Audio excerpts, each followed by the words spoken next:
ये साहब कितनी इम्पोर्टेंट थी ये मीटिंग के? ये तो एक चीज़ तो ये ब्लेसिंग है कि जब भी कोई कौमी इशू होता है एक कुव्वत है कि जो अपोजिशन और हुकूमत को एक मेज़ पे बिठा देती है, वो है हमारी अस्करी क़यादत के हुक्म पे इकट्ठे हो जाते हैं। अदरवाइज़ पार्लियामेंट के अंदर जो कुछ भी होता है वो आपके सामने ही है, इल्ज़ाम जवाबी इल्ज़ाम। कल भी मनाजर हमने देखे, लेकिन आज इन कैमरा ब्रीफिंग थी और बड़े अच्छे बच्चों की तरह अटेंड भी हुई। पाकिस्तान की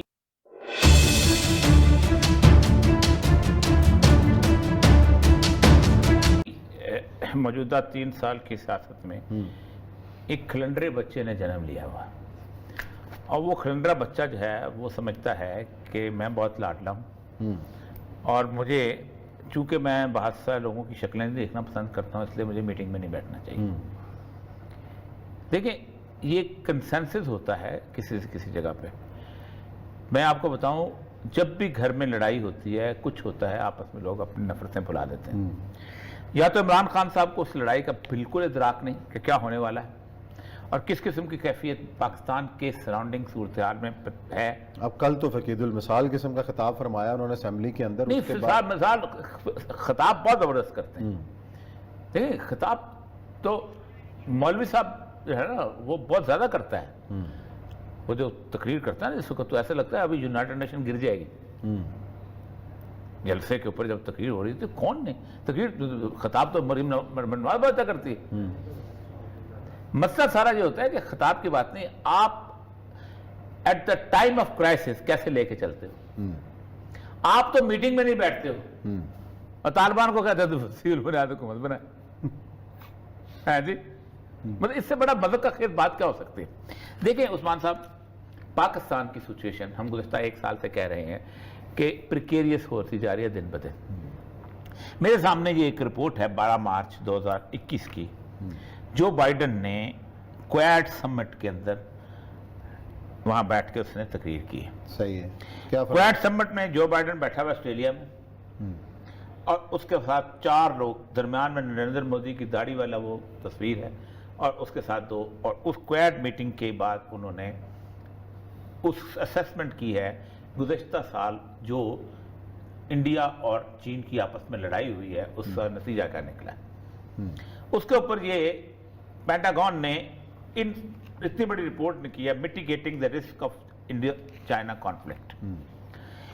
इसके अंदर जो 3-4 रिकमेंडेशंस हैं, उस रिकमेंडेशन का हमारे ऊपर इफेक्ट हो रहा है। दर बात जिस वक्त ये ब्रीफिंग हो रही होगी, हो सकता है मेरी बातें बिल्कुल डिस्कस हुई होंगी। क्योंकि अगर मुझे पता है तो पाकिस्तान आर्मी को भी पता है कि जिसका बॉर्डर गर्म होने जा रहा है। कैसे हो सकता है कि लद्दाख गर्म हो और गिलगित गर्म ना हो। सही। कैसे हो सकता है कि चाइना का जो सिंकियांग का प्रोविंस गर्म हो तो उसके साथ साथ हमारा जितना जो कारगिल का इलाका है ये गर्म ना हो और हमारे बाकी बॉर्डर गर्म ना हो। और कैसे हो सकता है कि हमारे इलाके के अंदर जो हमारी जिस CPEC को हम रोज कहते हैं, जिसपे इमरान खान साहब तकरीर करते हैं, उसके इंटरेस्ट को थ्रेटन हो तो उसको खराब। पहले उसने कहा है operational support, as noted above the US already provides some military assistance to the Indian at the time of crisis, especially in the form of the intelligence and planetary equipment, blah blah what। पहली दफा America ने accept किया है इसके अंदर report कि हमने पैसे भी दिए हैं, हमने इंटेलिजेंस भी दी है और हमने असला भी दिया है इंडिया को। किसके खिलाफ? चीन के खिलाफ। वरना अब तक अखबारों में खबरें क्या होती थी कि सिर्फ इंडिया चीन की लड़ाई है, ये आपस का मसला है, ये झील का मसला है, ये वो। अच्छा, उसके बाद अगला हमने support in other theatres and domains.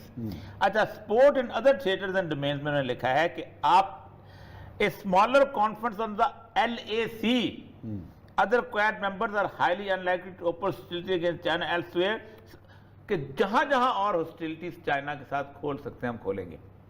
कई महाज और खोले। कौन सा? अब हम आते हैं कि नहीं आते? बिल्कुल है, खतरा तो मौजूद है। ठीक, ये मैं पेंटागन और उनकी स्ट्रेटेजिक रिपोर्ट पढ़ रहा हूँ इस वक्त।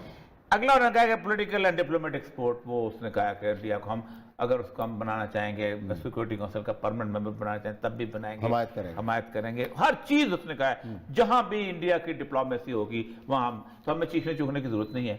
पहली बात है कि इतनी बड़ी इंपॉर्टेंट रिपोर्ट, एक तो ये है आपका बॉर्डर जो है नॉर्थ का और आपका बॉर्डर जो है ईस्ट का, it is not safe at the moment. और सबसे बड़ी बात यह है कि उस सेफ ना होने की वजह यह है कि उस क्राइसिस में जिस मुल्क के लिए आपने 70 साल मार खाई, आप उसके खाते में रहे, वो मुल्क आपके दुश्मन के साथ खड़ा है।